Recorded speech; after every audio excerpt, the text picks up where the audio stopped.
bringing more mindfulness and a more meditative practice and more of a conscientious sadhana or spiritual communion with the process of creating and reviving water in the ways that we harvest it, in the ways that we store it, in the ways that we imbibe it. It not only shifts our relationship with water as a liquid, but our bodies as bodies of water and the earth as a body of water.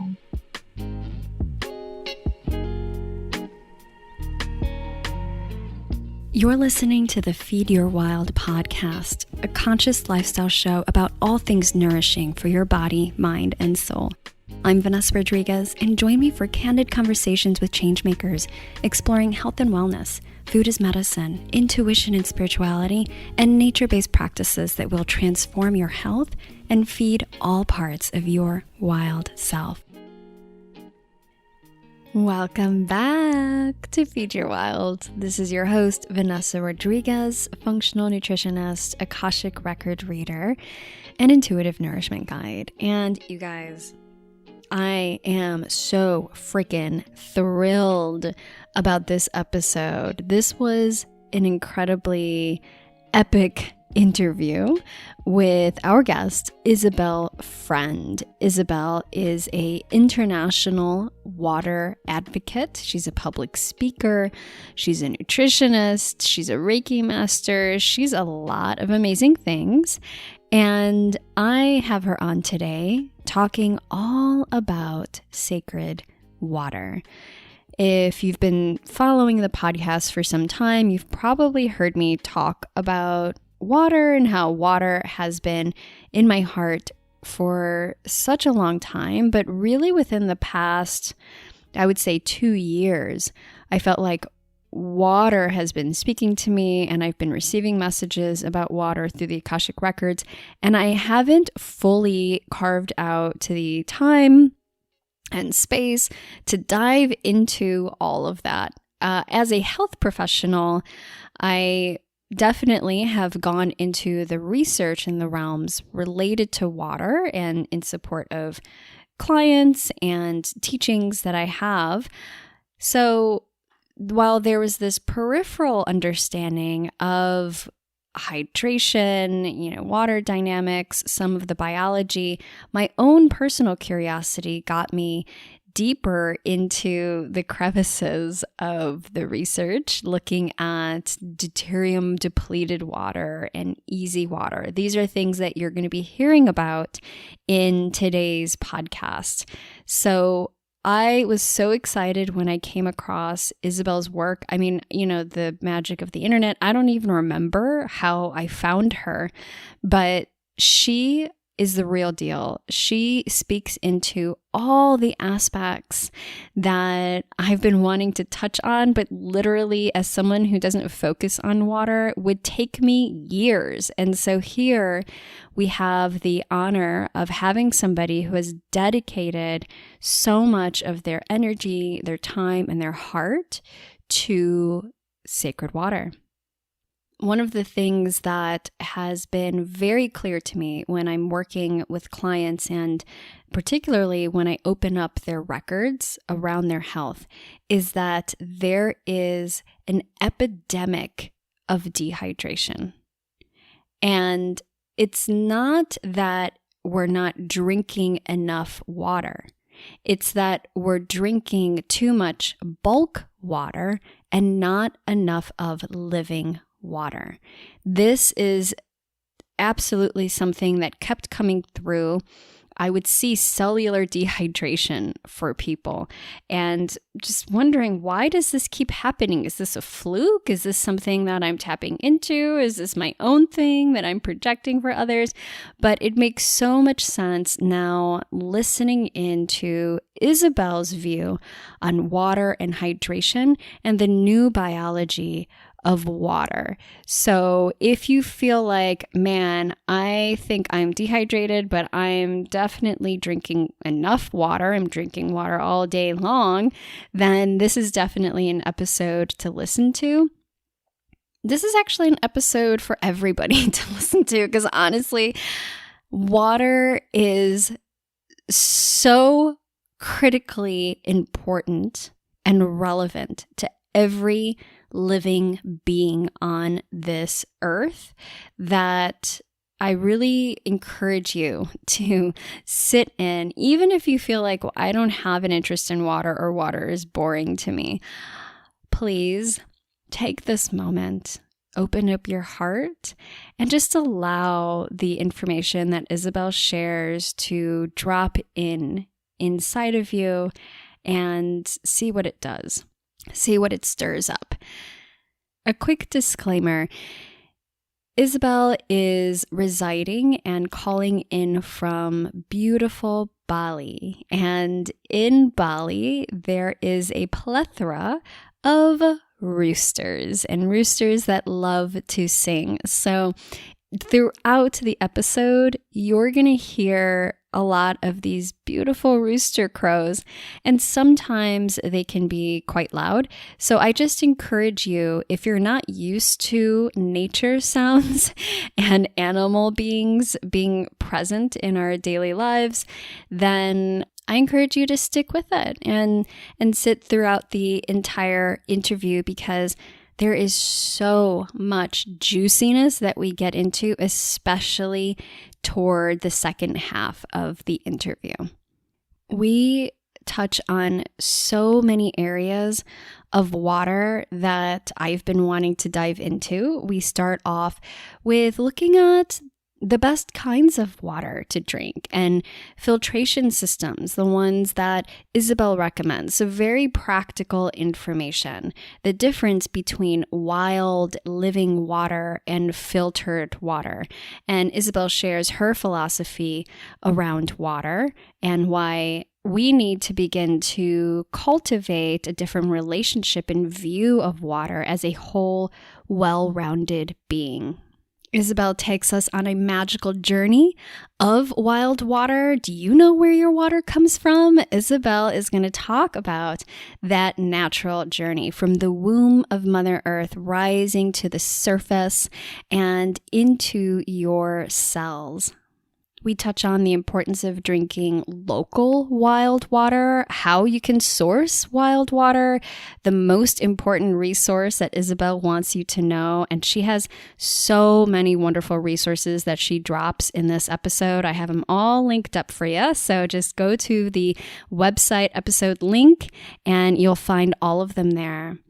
Beyond the health aspects of water and hydration and filtration, Isabel goes into the new biology, looking at structured water and what that means. How do we get access to structured water? How do we create structured water?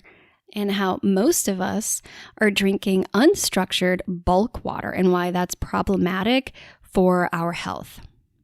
We also, of course, weave into the cosmic and the esoteric aspects of water and communion with water as a spiritual act that feeds our health on a very deep level.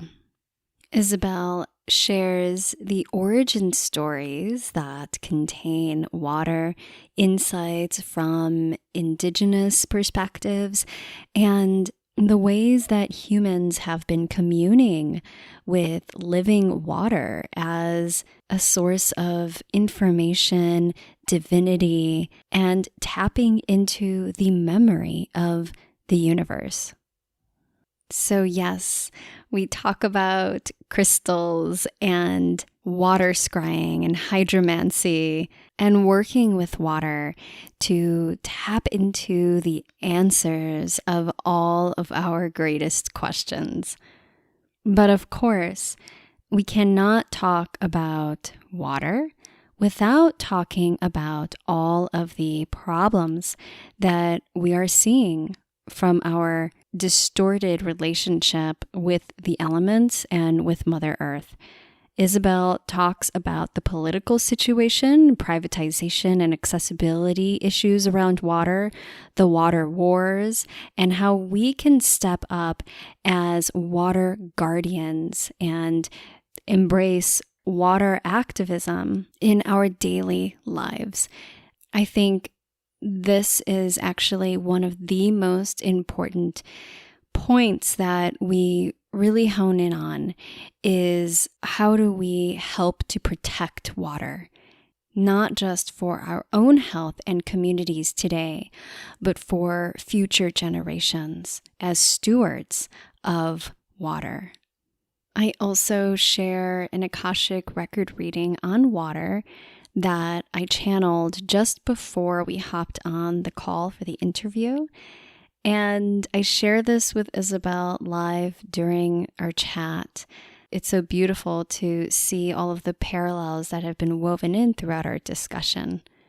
Isabel is doing some amazing work in teachings around water, and she has many offerings, including a special discount for an e-course that she has that I'm totally going to do, and I want you to do it with me. And she has that special discount available for you. So be sure to stay tuned to hear all about her e-course and how to access that. We'd love to hear your feedback, your thoughts, your reactions to what we've shared today about water. You can reach out to us on Instagram. I'm at Wildly Rooted, and you can find Isabel at Isabel Friend. Share this episode out with your family and friends, those who geek out about all things water, and those who don't and maybe really need to hear this episode. One of the best things that we can do is share this information out so that more people awaken to the importance and critical matter that is water, and how we really need to show up for water with our full hearts and warrior spirits.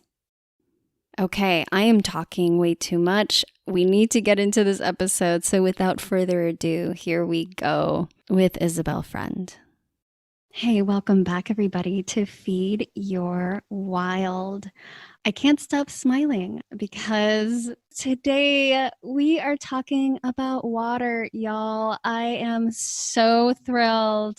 And that's like my heart embodied. You can hear because I'm so excited to have Isabel Friend on. Isabel is a public speaker, writer, certified nutritionist, mystic dance, and integral yoga teacher and Reiki master with 10 years of experience in the health field and an ever-growing passion for elemental living.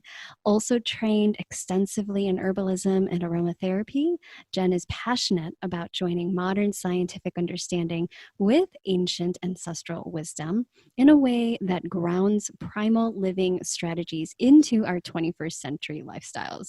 Her recent projects have revolved around exploring the magic, mystery, science, and spirit of water.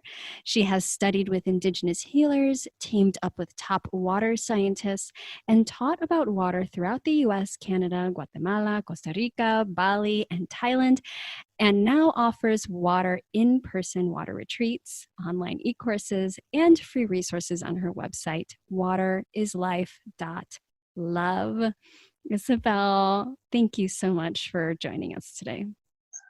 Thank you so much for having me on. It's a pleasure and a privilege. I'm so excited for this conversation. Let us know where you are calling in from, because I mean, I love the roosters, but I want to give context for people listening in.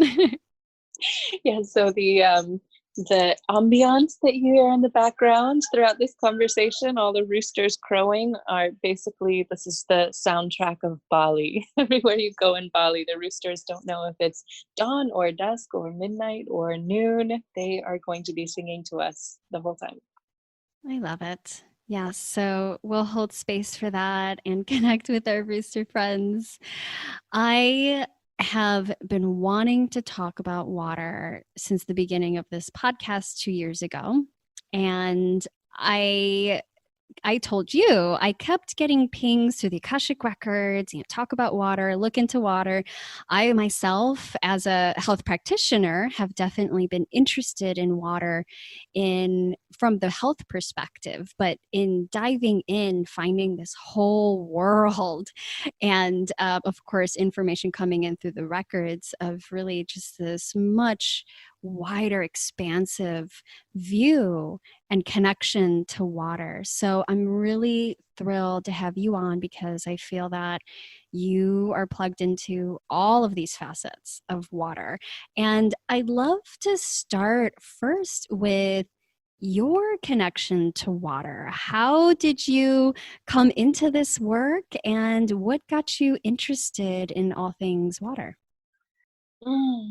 Yeah, well, it all began for me about 10 years ago, maybe 11 years ago now. I was living in Brooklyn at the time, and I was a nutritionist, obsessed with the optimal nutrition. What is the optimal human diet? What's the highest quality food that we can be eating? And I was beginning to explore rewilding strategies and what's the food that we can eat that's the closest to nature in its wildest form. I was doing some wild crafting and foraging, and I started to realize that the food that we eat is actually only a fraction as important as the water that we drink. Even as crucial as optimal nutrition is, the water we drink has a far greater impact on our physiology and our psychology. So at that point, I began drinking exclusively wild crafted spring water, and it had such a profound impact on my my body and my psyche and my mentality, just my way of walking through the world and perceiving the world. um, it was a subtle shift, but it was undeniable. And from there, I discovered the work of Victor Schauberger, who is just incredible. He was, they call him the water wizard. He was this basically a prophet or scientist in the late 1800s. What Tesla was for electricity, water was, or Schauberger was for water. He was an absolutely brilliant genius. And as soon as I began scratching the surface of some of his teachings, I fell in love completely with water and began to recognize that water holds the answers to humanity's toughest questions. All of the most profound and timeless teachings of the earth can be found in water's wisdom. So that was about 10 years ago, and I still continuously, after studying water for 10 years, I still learn new things every single day. And even after a lifetime of studying water, I know I still will have barely scratched the meniscus of what's possible to learn from her. Well, that's why I was so excited to have you on, Isabel, because when I started going into the literature, I was like, oh my God, this is a lifetime's worth. This literally to dive into this story of water and like who and what water is.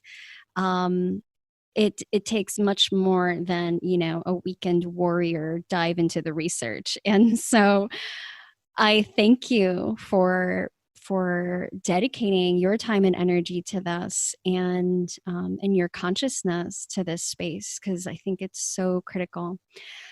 I, as a health professional, I receive a lot of questions, also from listeners, around water and health, and they usually begin with asking, what is the best kind of water to drink? And looking at the different filtration systems, I think there's a lot of information and misinformation out there.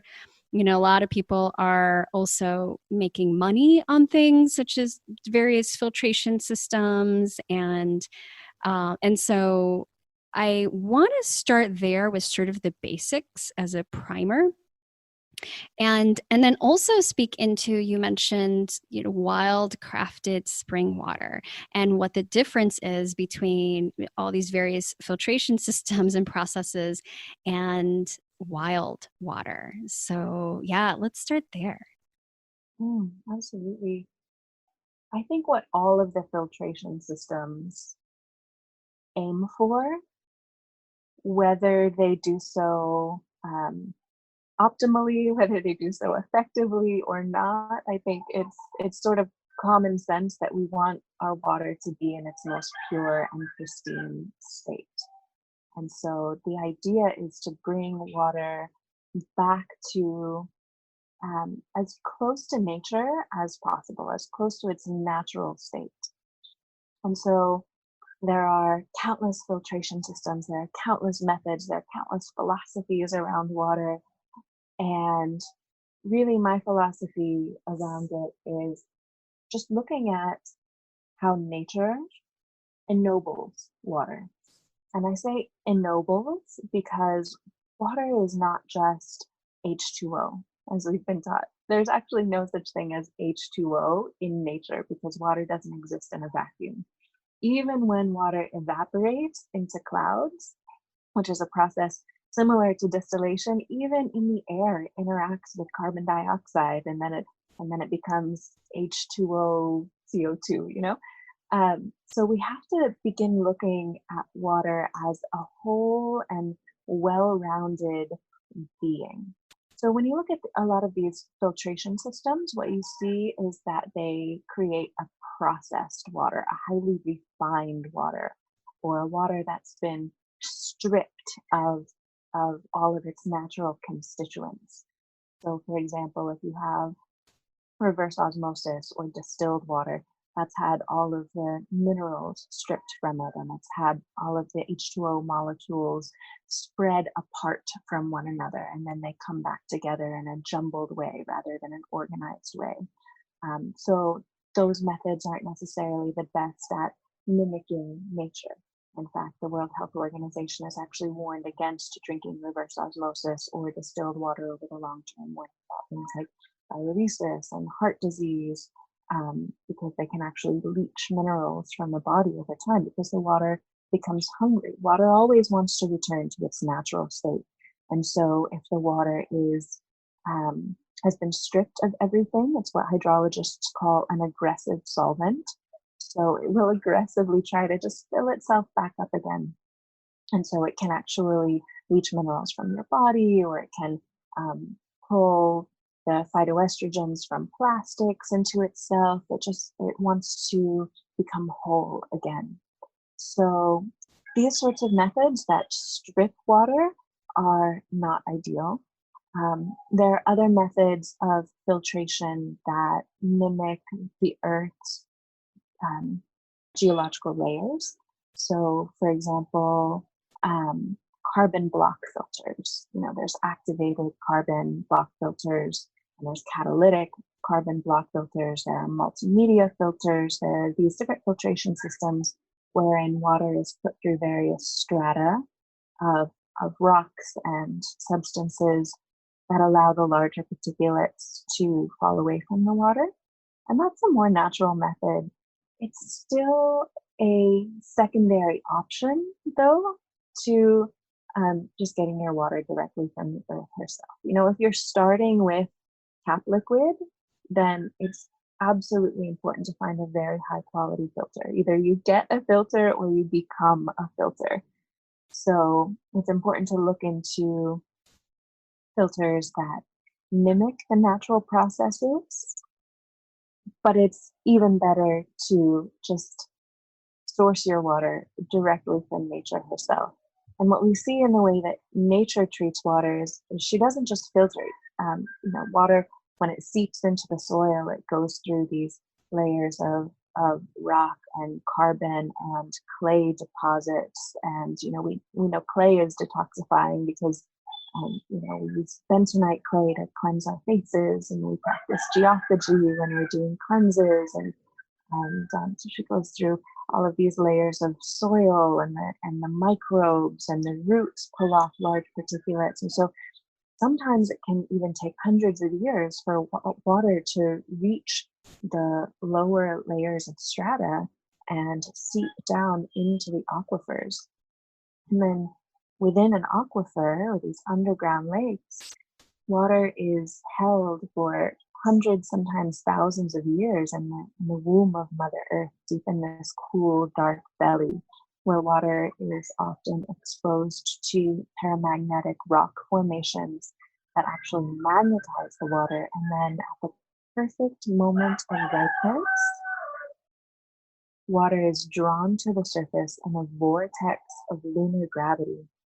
And this vortexing, levitative movement actually brings water to the surface in a way that structures it, that exposes it to healthy microbiota, microflora, just a whole healthy microbiome within the water. And so the water rises to the surface filled with minerals, and because of the vortexing motion on the way to the spring, those minerals are actually uplifted into what's called an ormus state. So ormus elements are mono and diatomic elements that are extremely light. They act in opposition to gravitational forces on the planet, according to the Meissner principle. So they're extremely levitative. This water has magnetic properties. The water is structured. And so this is really medicine created by the earth herself. And it's not a blanket medicine. It's medicine specifically for the beings who are living in that watershed. It's tuned to the living environment, the web of life in that particular hydrological region. So, we are one of the first generations who has been making ourselves of water that's not from the place where we live. We make ourselves of water from Fiji or Evian, France, or the Alps, or all these places from where we import water. Or we take water from a well where we live, and then we filter it and we strip it down and we treat it with chemicals, with fluoride, with chlorine, with all these things. We create a highly processed, refined water. It's just like processed, refined food. It's like junk food, right?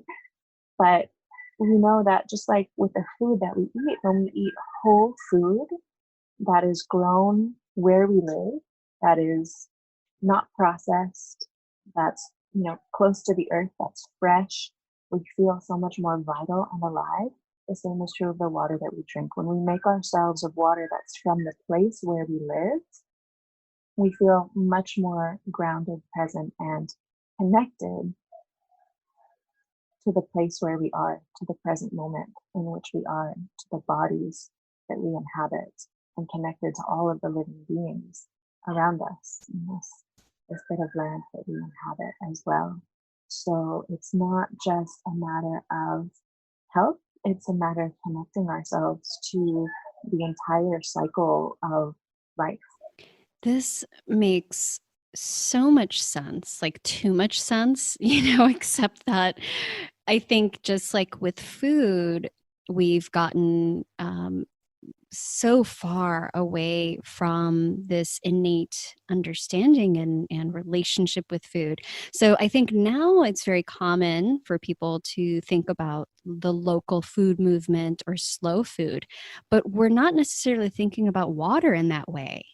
And as you're speaking into the water being important, that we source that local wild water if we can, what are some ways that folks can do that if they're not familiar with that concept? And also, I have heard, folks thinking about it and having some fear around sourcing wild water because we've been both conditioned, and also unfortunately a lot of the water that we might find may be contaminated, or there's things to consider when we're sourcing water. So what are some ways that someone can begin their journey with discovering wild spring water? And for those also who may not have access, if you have a favorite recommended filter for the water that they do have access to. Absolutely. So this is probably the most important resource that I could give you today. If you remember nothing else from our conversation, just this link is life-changing. It's findaspring.com. Findaspring.com, it's a user-supported database that was created by Daniel Vatalis and is now sort of stewarded by water keepers all over the world. And you can go on there and you might be surprised to find just how many springs there are in your area, regardless of where you live. Even when I was living in Brooklyn, there was a spring right on Staten Island where I could go and source my water. There's springs even in the belly of big cities like LA. And even if your closest spring is an hour away from you, and who doesn't drive an hour to go to the airport? It's a communion, and it's like going to the source. You can fill up enough 6-gallon carboys in one trip to last you for an entire month, and it's really absolutely worth it. Our ancestors for countless generations stewarded these springs as sacred places, and they left them as a legacy for future generations. And it's only in recent generations that we've lost touch with the sanctity of caretaking these sites. So my vision is to really recreate the culture and the practice of visiting these springs. Bring your family, bring your community, create some practices around collecting the liquid source of life for yourself and your family. Even just being around one of these springs, even if you don't drink the water, just there's so many more ormus elements and negative ions in the air that it's really just like visiting a spa, even just breathing in the air of those places. And in addition to collecting drinking water, there's also a practice known as balneology, which is the practice of partaking of spring water in bathing. So you can go to bathing springs all around the world. And it used to be a very well-respected branch of medicine. There are practices like naping, for example. It's still a pretty widely practiced medicinal therapy all throughout Europe, where it's widely understood that if you're sick, if you have some imbalances, you partake of the healing waters. So I encourage people not just to go find drinking water, but also to go find bathing and soaking water as well, because it's enormously healing. In terms of water quality, it's important to recognize the difference between spring water and groundwater. So we're not just collecting water from a random stream. Although you can do that if you're familiar with the ecosystem there and you know how to collect it and you know where to collect it from, but that's not something that I generally recommend. When you go to the spring head, that's coming up directly from the aquifer. So I know people who have been drinking exclusively spring water for decades from all over the world and have never encountered any issues with it. This is the water that human beings have been drinking since even before we were Homo sapiens, right? For over 200,000 years and longer, we've been drinking spring water. And so this is the water that our bodies are actually most adapted to. And as I said, this water does contain an entire microbiome of microflora and microbiota of healthy algae. We know that the algae is healthy for us. That's why we consume things like chlorella and spirulina and blue-green algae and these different condensed living sources of chlorophyll, right? And we know that microbiota in general is healthy for us. That's why we take our probiotics and our prebiotics. Well, in nature, water itself is a probiotic. And in fact, if we're not getting enough of these microorganisms, our guts might not even be creating the right levels of serotonin. So, serotonin, or your calm and happiness neurotransmitter, is largely created in the gut. And a lot of our hormonal balance is dependent on the delicate balance of the microbiome within our gut. So it's important to be getting not just probiotics, but also to be getting living water as well.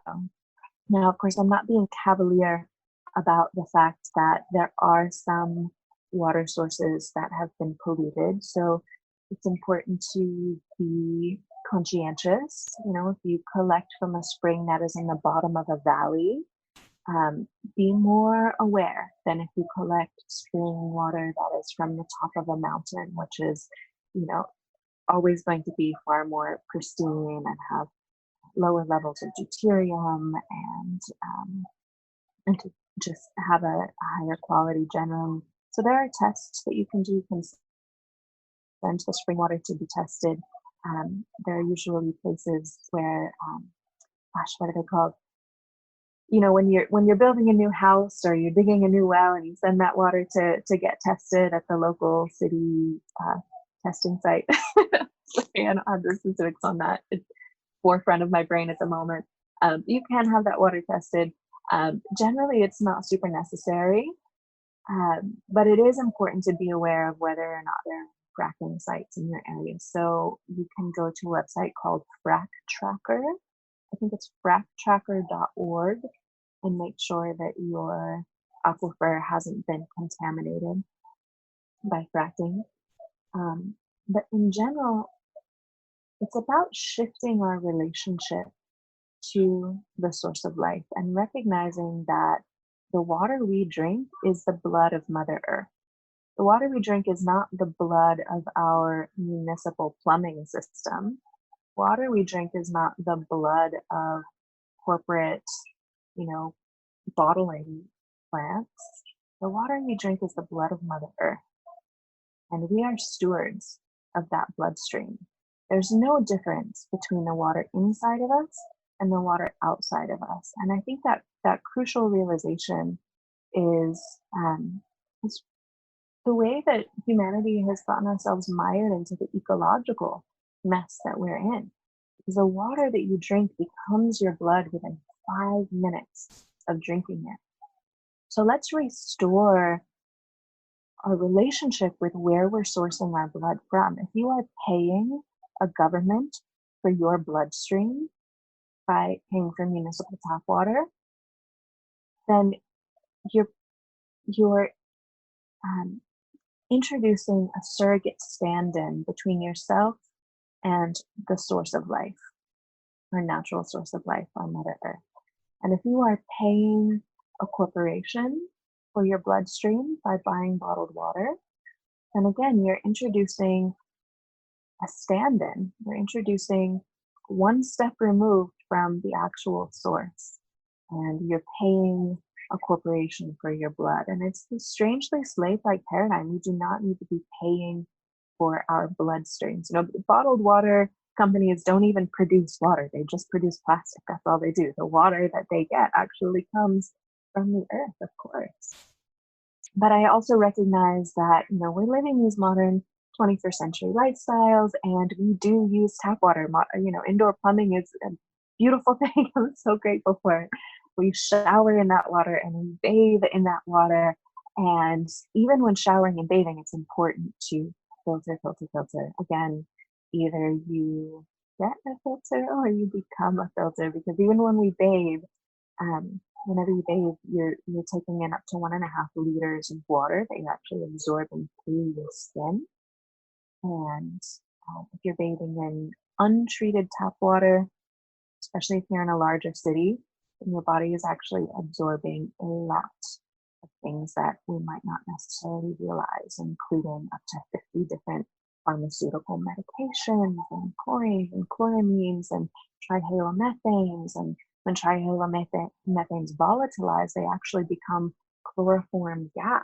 And so if you're volatilizing or you're creating steam in your shower, and these trihalomethanes are becoming chloroform, you're breathing in trace amounts of chloroform.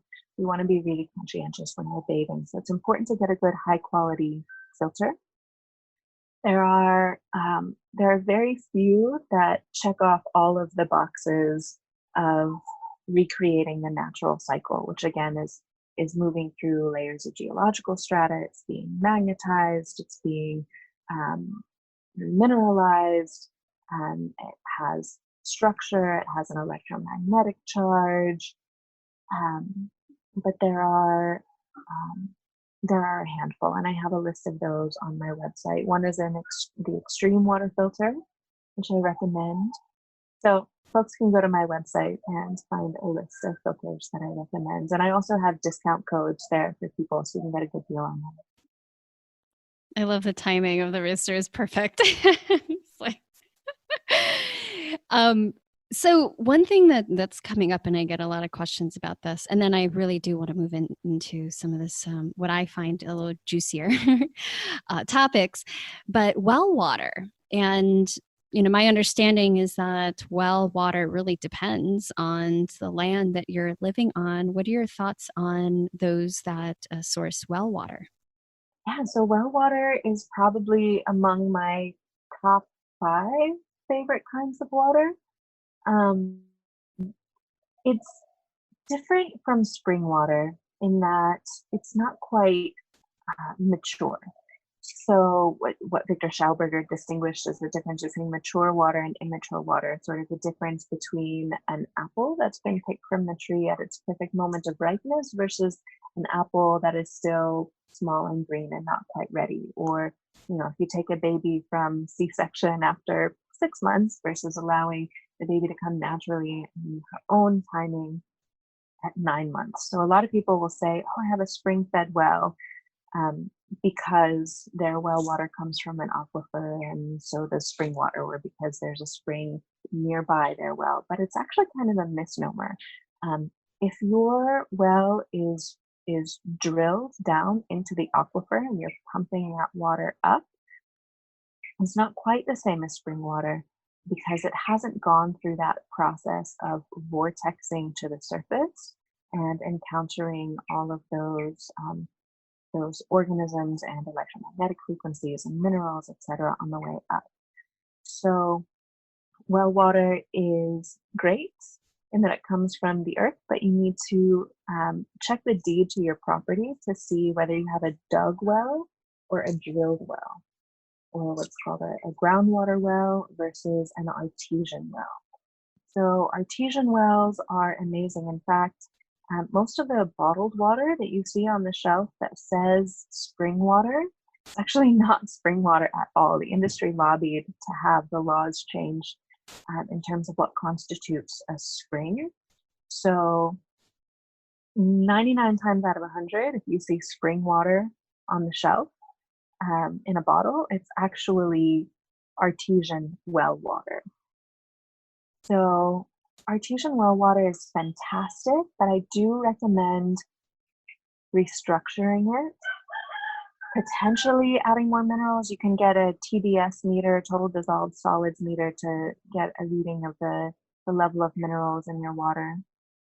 So well water can have a really great mineral profile on its own, but you definitely want to restructure it and expose it to magnetism and radiant frequencies to help just revitalize and re-energize it. Because one of the things that happens to water when it's flowing in nature as well is it's constantly exposed to the sounds of nature and to the light frequency spectrum of the sun and the stars and the moon, and to all of these subtle influences. But water is actually incredibly sensitive to the most minute sensory stimuli, the most minute auditory and visual stimuli. And the work of several researchers have shown, especially the work of one named Theodore Schwenk, has shown that water is actually responding to the subtle movements of the cosmos, the subtle movements of the celestial bodies. And that's one of the ways in which astronomical influences actually affect our bodies of water in ways that we call astrology. And so if you're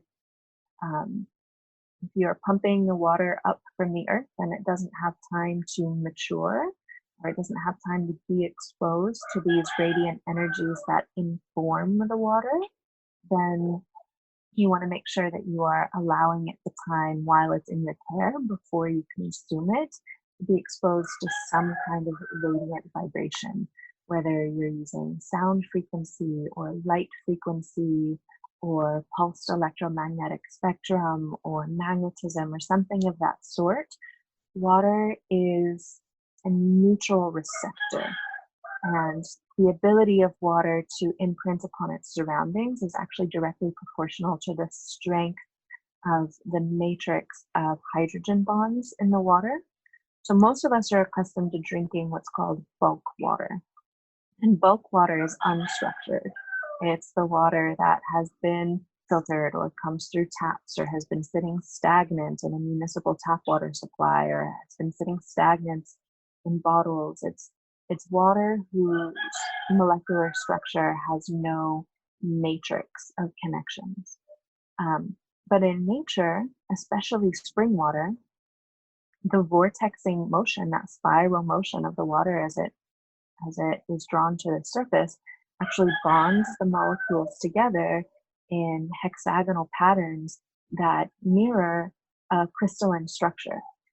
And it can be a bit of a leap for some people to think of water as having a crystalline structure because it appears as clear liquid either way. If you have, well water in one hand and spring water in your other hand, it's going to look exactly the same.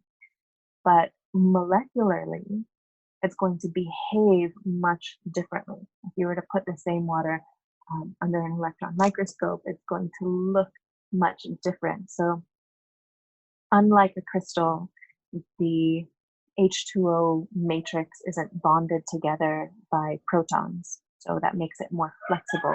But you still have these sheets of molecular matrices that act exactly like a crystal. So a crystal is anything whose molecular structure is in an organized repeating pattern, and because it is in a formation, it's able to store information.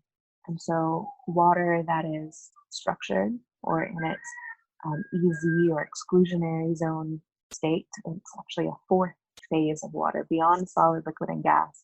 And it does behave like a completely different phase of water in its ability to store and imprint on information and actually deliver that information into our bodies. So we are not just electrochemical beings.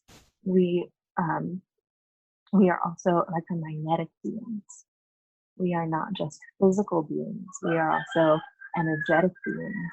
And water is the medium through which all of the subtle energies and the subtle information from the ethers, from the cosmos, from the earth, from our environments, it's the ways that we interface between the physical and the etheric, between the human and the divine. So it's important to make sure that the water we drink is not just an inert and inanimate liquid that is a random jumbled chaos of molecules whose molecular formations are forming and breaking apart billions of times per second, as is the case with bulk water, which is mostly what we drink, but that it's actually medicine, not just for our physical bodies, but for our energy bodies as well. I love... Which is a bit off the topic of well water.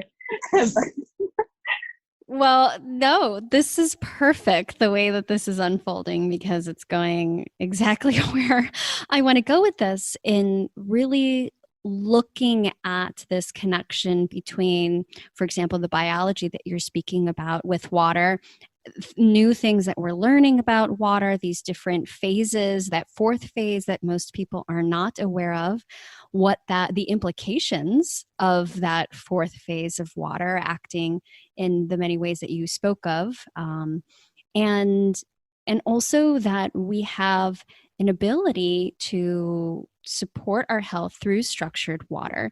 You mentioned some of the ways through magnetism and light to structure the water.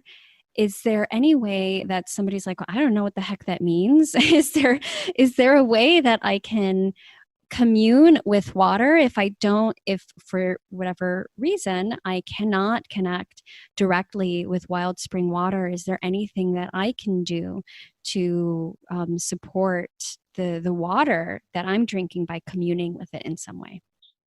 Absolutely, absolutely. All water is one. So even water that has been stagnant or is quote unquote dead or is bulk water or unstructured water, it can always be revitalized. It can always be brought back to life.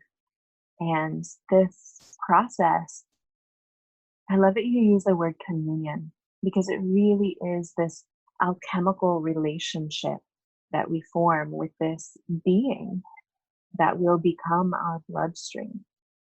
And so communing with this being and bringing it back to life again is an affirmation of our interconnection with the entire web of life itself.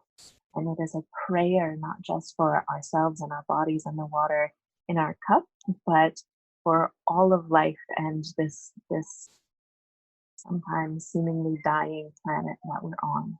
And we uplift one body of water, even if it's just in our glass, that affects every other body of water on the planet. There's a principle of water called quantum coherence. And quantum coherence is the ability of water to communicate faster than the speed of light over vast distances. And the studies on this are absolutely incredible. In fact, if we should get it after this. We should get into at some point the quantum properties of water are just astounding. Um, but without going on too much of a tangent, yes, you can bring any water back to life again. So the main things that you want to consider are, again, the structure of the water.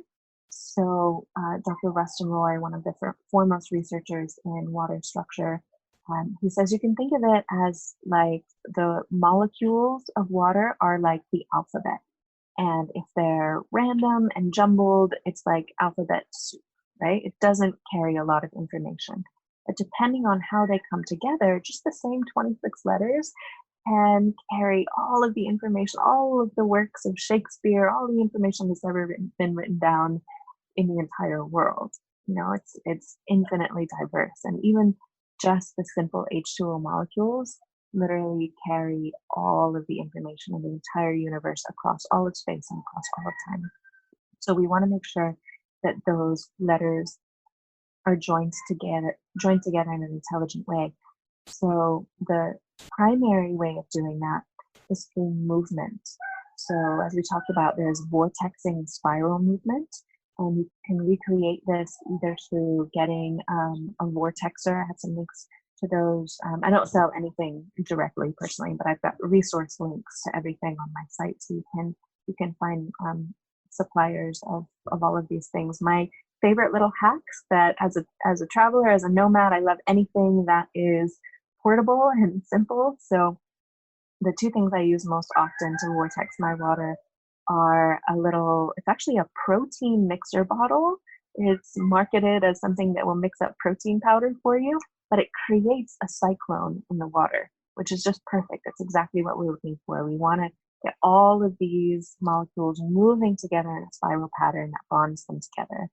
Or there's a latte frother. So you can get a little latte frother that's kind of an immersion blender, and you stick it down in a cup of water and it creates a cyclone in there. Now, when water is moving is when it is most sensitive to its environmental stimuli. So praying with your water, singing to your water, exposing it to light frequencies or magnetism or all that is beautiful at any time, even when your water is still, but your water is particularly sensitive when it's moving. So that's the ideal time when it's vortexing to expose it to radiant frequencies. There's also cascading water structurers. So there are some water structuring devices that sort of mimic the way that water tumbles over rocks and stones or the way that water falls down a waterfall. What you don't see directly when you're witnessing water in a stream is all of the tiny inner vortices that open up. Whenever water tumbles over a rock, it doesn't just flow in a linear way over the rocks, it's actually creating all of these internal spirals as it flows over the rocks. And so it has all of these, just an infinite number of internal vortices. that are structuring the water. And also, when it tumbles in that way, the water is incorporating nanobubbles of various gases. So just like we want to move as bodies of water, we always need to move. We don't want to be stagnant for too long or we start to get sick. Water is the exact same way. And just like we need to breathe, water also needs to breathe to exchange gases like oxygen and carbonic acid. And whatever we do to our water, we do to ourselves. So if we make our water sit still in a bottle and it ends up off-gassing all of these important gaseous bubbles that are in natural water, well, we're going to create a lot of stagnation of chi in our own bodies when we drink that water as well. So the movement of water is really important to the structure of water.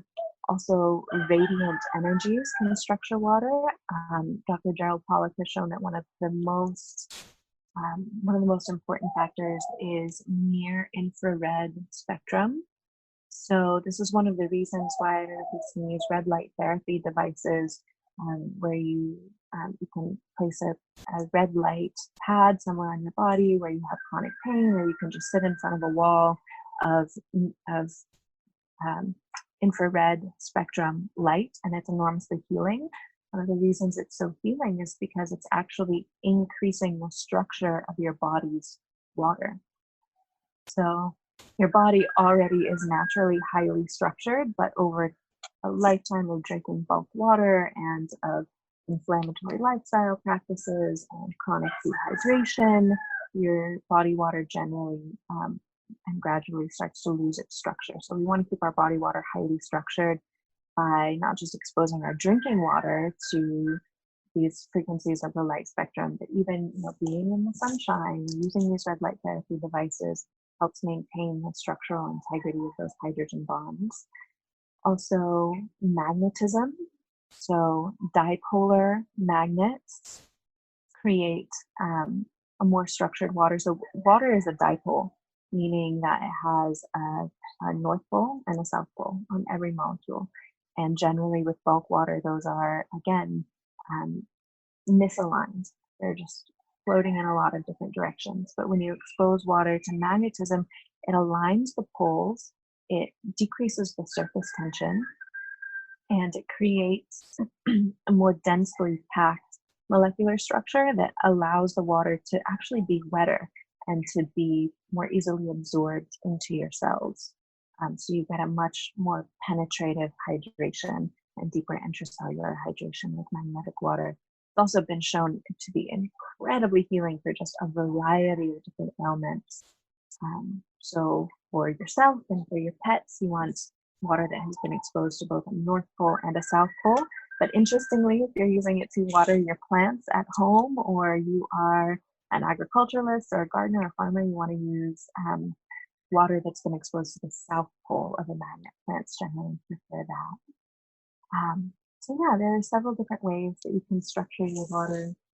A lot of people also use crystals in their water bottles. And this works on a property known as epitaxy or transference, which holds that any substance that is highly structured will create more order in anything around it. That it just has a more ordered field. And so if you have water, even if you have highly structured water, and you pour a little of that highly structured water into bulk unstructured water, it will bring more structure, more alignment into the chaos of that water. And the same is true with putting crystals in your water. Because the crystal is highly structured, it's going to imprint a more crystalline field into the water. But I think people can go a little bit too far with this. Like it's not going to create the most highly structured water. It's really a spectrum. It's not like, oh, this water is structured and this water is not structured. It's a spectrum. It just depends on the strength of the hydrogen bonds and how tenacious they are. So if you have water that is already in its crystalline state, a crystal in your water will help it to maintain that. It'll keep the hydrogen bonds from loosening, but it won't of itself impart a really strong matrix to the water if that's your only method of structuring it. Because again, whenever water moves, it's re-imprinting. So Dr. Patrick Flanagan actually showed that water that's been exposed to crystals will have more of a structure, but as soon as it starts moving again, it's going to repattern. And so even when it flows down the esophagus, it's repatterning. So if you use the transference or the epitaxy method of structuring your water, you want to make sure that whenever you pour or drink that water, that you do so in a laminar fashion or a smooth fashion, so you're not rejumbling everything, if that makes sense. So yeah, there are a lot of different methods of creating more crystalline water. And it's a fun process, it's really just a joyous communion.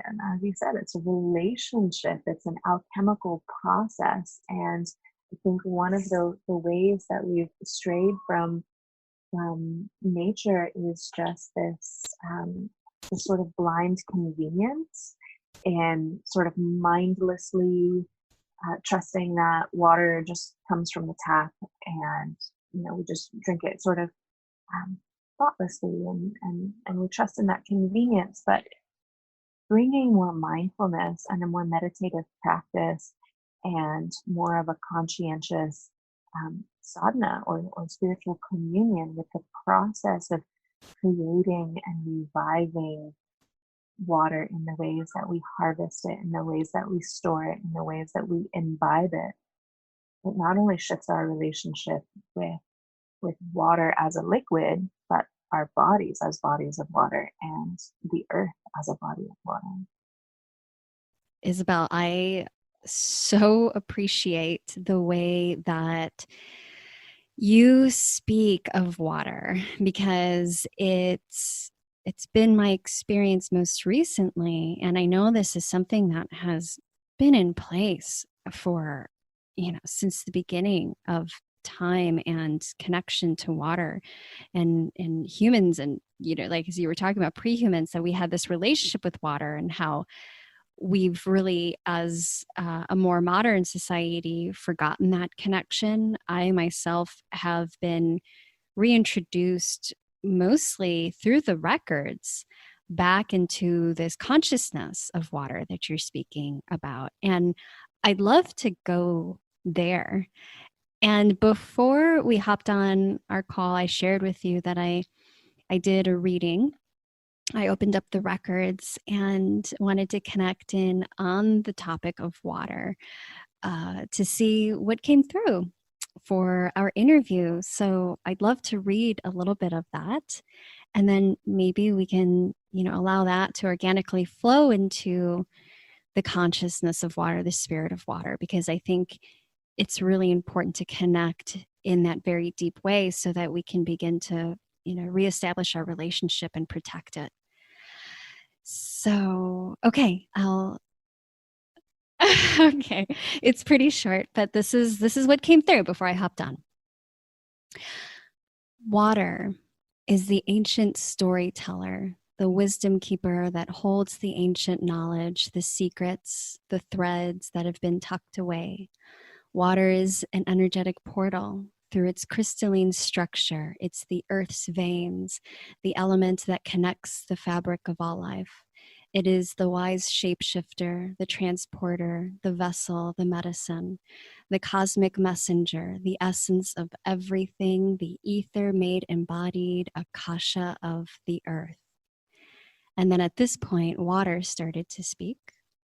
I am the womb, the light, the breath, the blood. The flow of life depends on me. Feel my rivers through your cavernous body, carrier of whispers.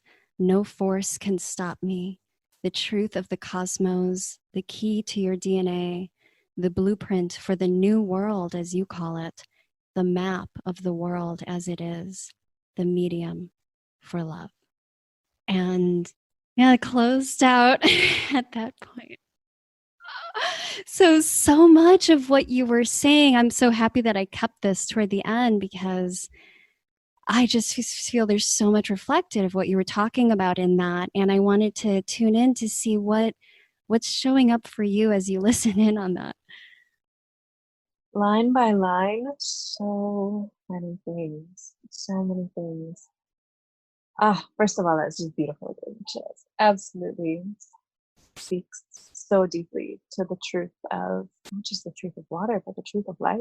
You know, water is life, and life is a mystery. So water herself is an infinite mystery, but she's a mystery which is always communing, always available to tap into, to listen to, and um, every single indigenous culture, every single ancient culture had some method of communing with water in ritual and in ceremony. And I'm working on creating a mystery school around water that actually blends together the ancient indigenous teachings with the modern scientific findings, especially around the quantum nature of water and just how incredibly they are mirrored with one another. So one of the first lines you spoke in you said, oh, I can't remember exactly how it went, but it was something about how water holds all this information and is always communing and is the memory of the earth. And there's a practice called hydromancy. Of course, every culture had a different word for it and a different method of practicing it. But hydromancy in general is divination through water. So, for example, the Kogi of Colombia, they practice hydromancy by dropping certain colored beads into a gourd full of water and reading the way that the bubbles come up from the water, and it provides answers to all of their questions. Or Nostradamus, for example, we're all familiar with the readings of Nostradamus. He predicted pretty much everything in the 20th and 21st centuries with an incredible level of accuracy. He received all of those readings by scrying into a bowl full of water. He would stare into this bowl of water, and all of this information would come to him. In ancient Celtic practices, there are just so many stories of dreaming by the water's edge, or by tossing something into a body of water and reading the way that it would float or sink, and allowing that to provide answers. Or the oracle at Delphi, for example, all of these ancient oracles around that time in history, they would partake of certain particular spring waters, and it was believed that these different springs would send them into different qualities of trance states that would provide different levels of spiritual connection. So the oracle at Delphi, for example, she would drink from the Cosotus spring and breathe in the water vapor from a cleft in some rocks in a cave, and that would send her into this state of spiritual connectivity where she would receive all of the answers. So water is the memory of the earth, but not only the memory in the way we think of memory as being backward through the past, but also forward in time as well, because water is the physical body of the ethers. When you look at the indigenous origin stories of how the universe was created, they all speak of, and I've studied countless origin stories, and I have yet to find a single one that doesn't have water at the core of the central theme.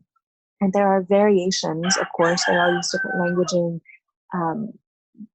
They all say either it was a combination of fresh water and salt water, or that created life, or a combination of fresh water, salt water, and light together. And most of them say that they distinguish the creation of the universe and the creation of the light. So in the creation of the universe, they all speak of this primeval ocean, this oceanic chaos of pre-existence. And chaos in that terminology isn't what we think of now as being random. It just means without pattern. And so the chaos of this etheric ocean is the primal source from which the more patterned creation comes into being. And it's interesting because if you look at modern cosmological findings, it mirrors what they call the quantum field or dark matter, dark energy. And there's actually a new theory in physics and cosmology called dark fluid theory. That because dark matter and dark energy behave more like wavy fluids than anything else, it's considered a dark fluid theory. And basically it says that there's this oceanic energy that connects all time and all space, that is consistent in every point in space, every point in time, every dimension in existence, that is the unifying field of everything.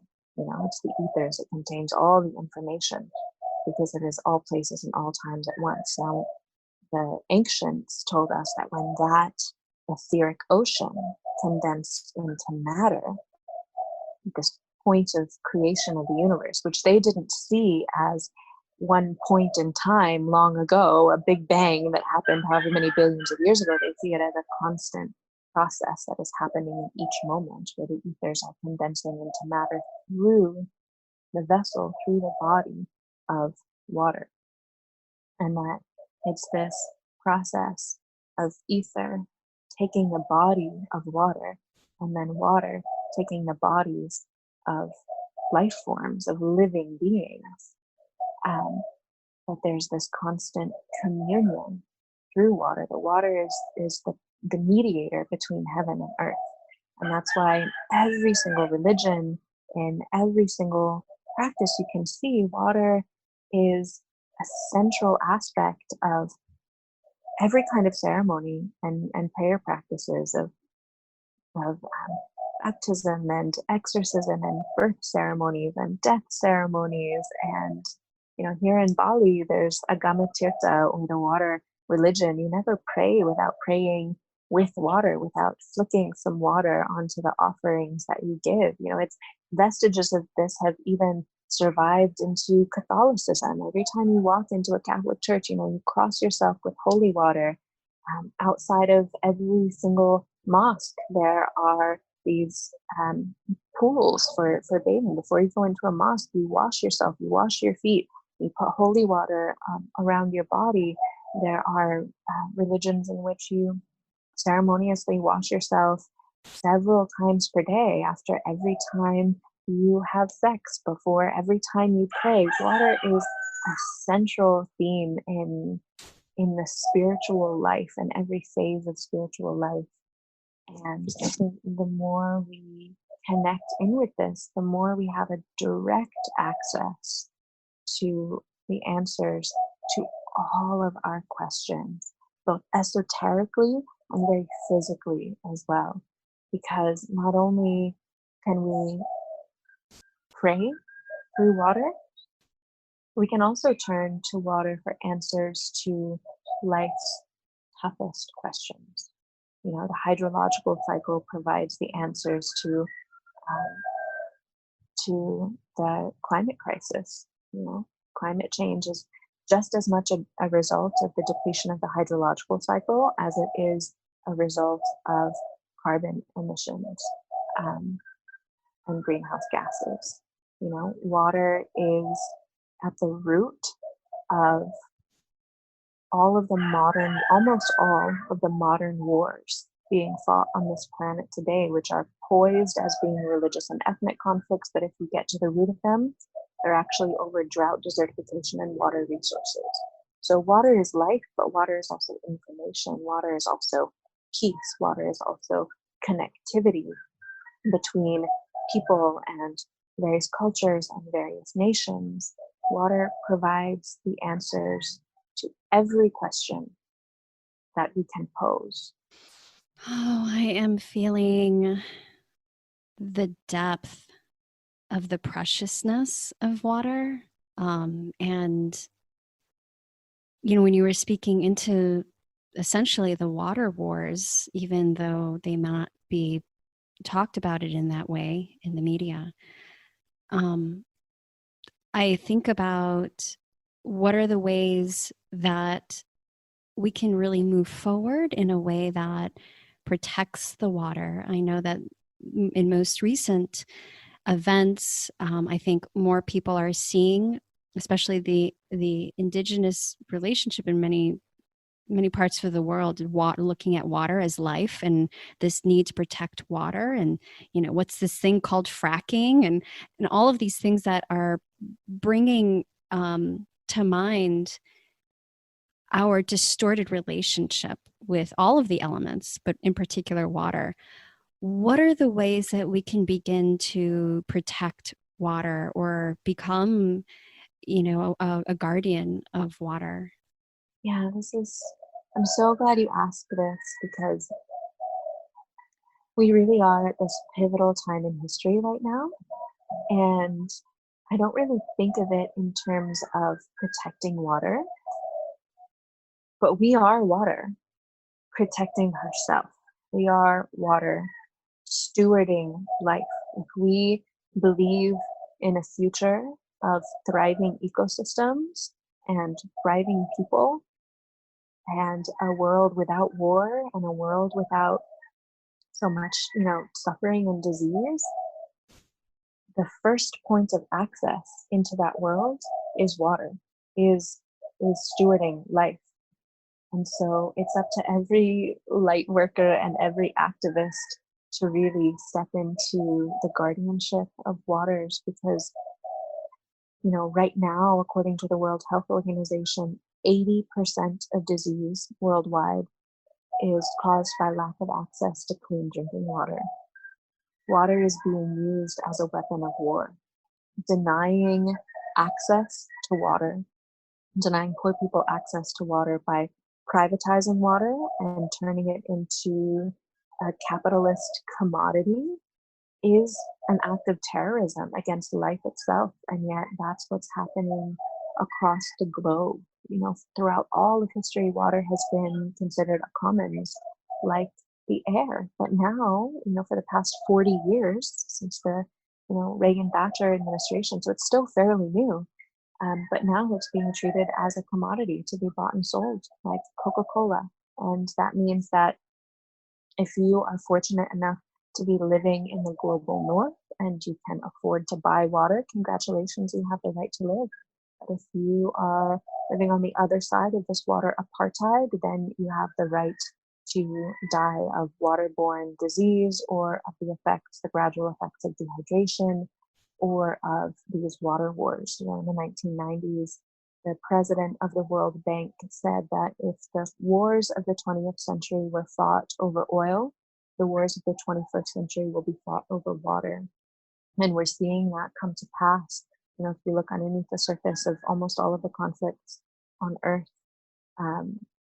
40% of interstate conflicts in the past 20 years have happened over water resources, and 80% of conflicts just since 2007 have happened in arid, dry, desertified regions. You look into Syria. Syria was actually a result of drought. You look into Darfur. What happened in Darfur was actually a result of drought. And these droughts, this increasing desertification, is a direct result of the commodification and the privatization of water. It will never behoove water to treat it as an inanimate object, which can be rerouted from one place to another. It can be piped from one place to another. You can drain one aquifer dry just to send that water to a desert region and create, golf courses in that area. It's insanity.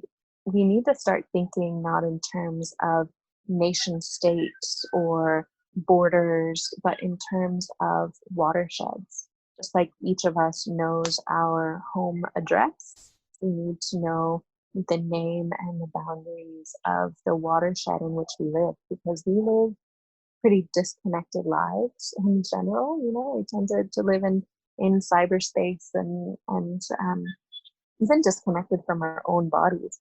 Whether or not we realize it, we are intimately connected to the watershed with which we live. We are constantly cycling waters through our own bodies and back into the hydrological cycle of our own bioregion. And so recognizing that water is a commons, I think, is the first step um, to water justice.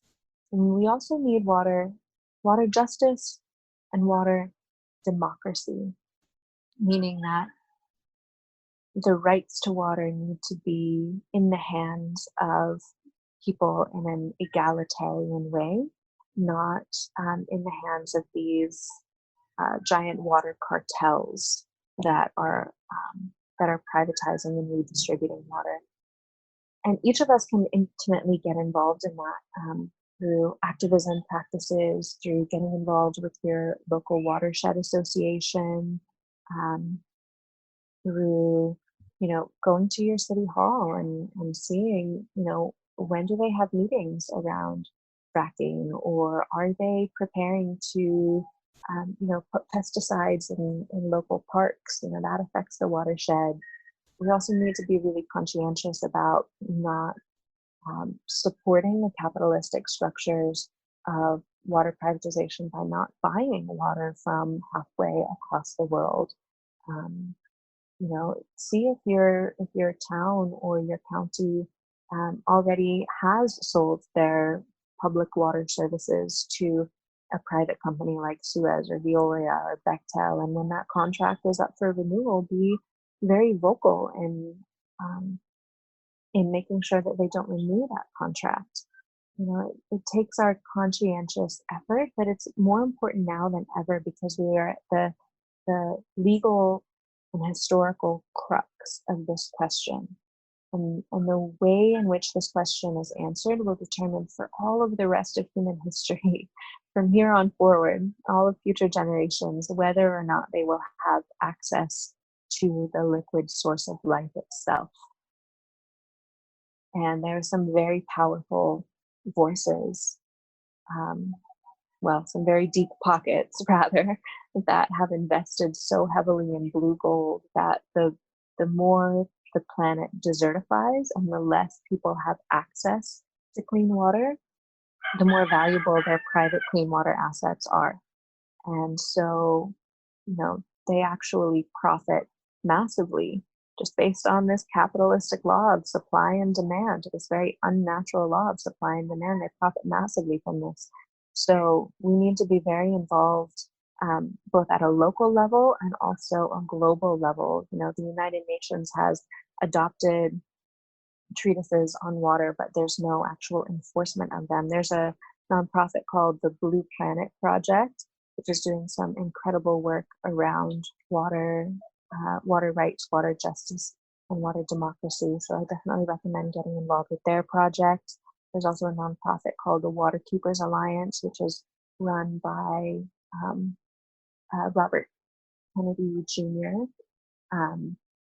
that I highly recommend getting involved with. I have some free resources on my website, a blog and a video with just a number of links and resources that you can use to activate. And I would also just say, for those of us who are living in the United States, we're all familiar with the North Dakota Access Pipeline because it got a lot of press. But the media has stopped covering pipeline projects like that. And yet there are 97 other pipelines, just like the Dakota Access Pipeline, that are in the works right now. So find which one is closest to you and pour yourself into protecting the water in your area, and really supporting Indigenous tribes, supporting Indigenous people, because they're often the ones who are on the front lines of this manifest destiny that is still very much an effort of colonialism to capitalize on water resources. So yeah, thank you for asking that question, because it's so important for each one of us to get involved now. Every one of us who is a body of water should be intimately involved in protecting the waters, because again, there's no difference between the waters inside of us and the waters outside of us. I will make sure to have all of the links to the resources that you mentioned, to your website. And Isabel, I know that you also have offerings because I am like so fired up right now about it. I know people listening in are like, tell me what to do, where to go. So, and you have so many beautiful offerings and teachings on your website. You also have a special discount for the listeners, which is so generous of you. Could you talk a little bit about your e-course? Yeah, thank you. So I have currently I have a free webinar that's available for people that is just kind of a basic overview of all of the most foundational aspects of the basics of water that I think everyone should know. It's only 70 minutes long, and it's a good place to start if you're like, wow, water seems amazing, but I have no idea like where to tap in with what's going on with water. It covers everything from biology to activism, um, to the science and the quantum nature of water, all of that.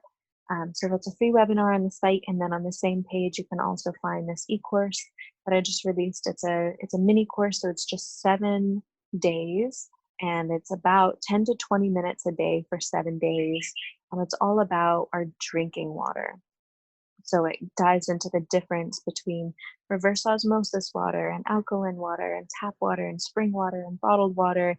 And it really dives a lot deeper into the practices of how to bring these waters back to life again.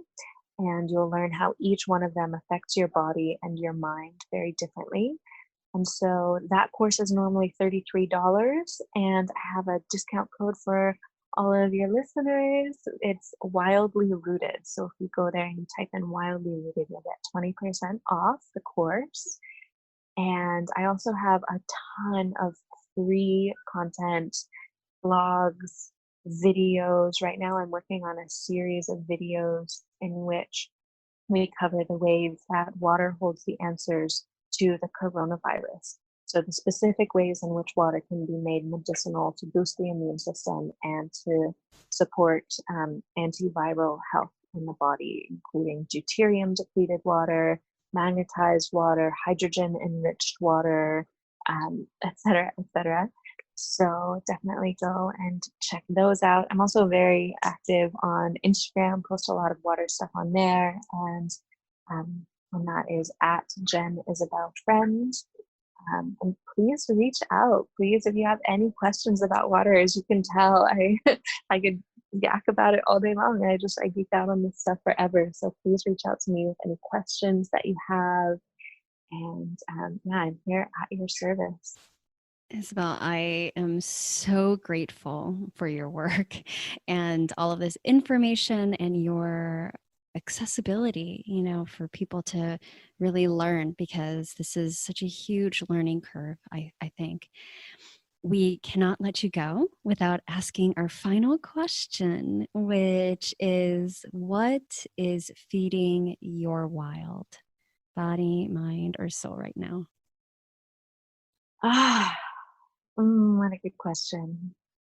Honestly, being here in this land of Agamatirta is the water religion of Bali. I think um, more so than any place I've ever visited, their reverence for water and for life and for all the elements and all the directions and their constant prayer and their constant offerings. And every day here they make offerings to the water, and to the air and to the earth, and there are temples everywhere. And I'm going to a waterfall with a water priestess, the high priestess of Bali, tomorrow actually.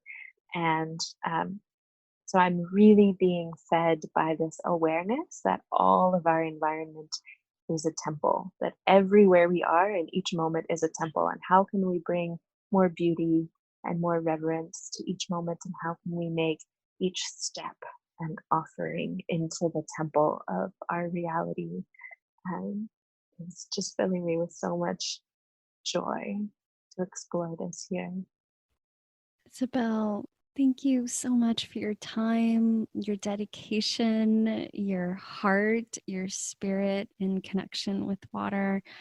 I feel that this truly, it feels like a transmission of sorts. So thank you for that. Thank you, Vanessa. Thank you so much for inviting me on. It's been such a joy to connect with you. And thank you for all of the amazing work that you do in bringing wisdom through the ethers into the world, and having these deep conversations with so many wisdom keepers that you've had on your podcast. I'm new to your podcast. I've listened to a couple episodes and they've both just been so rich, and there's so much depth, and you're bringing through true gems of wisdom and gifts into the world. So I just really honor what you do as well. Thank you for all of this work and this beauty that you're bringing through.